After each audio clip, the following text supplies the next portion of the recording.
covers her ground to protect her rear and flanks. A clean shot could kill, but she overshoots. The wily wolf cuts inside.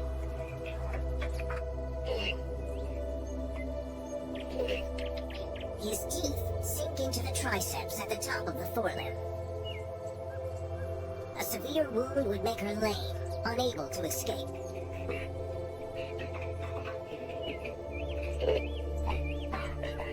Her attacker hangs on.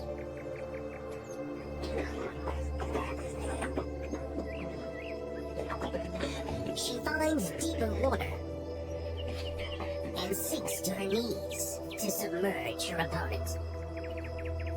If the wolf gets trapped beneath her, he'll drown.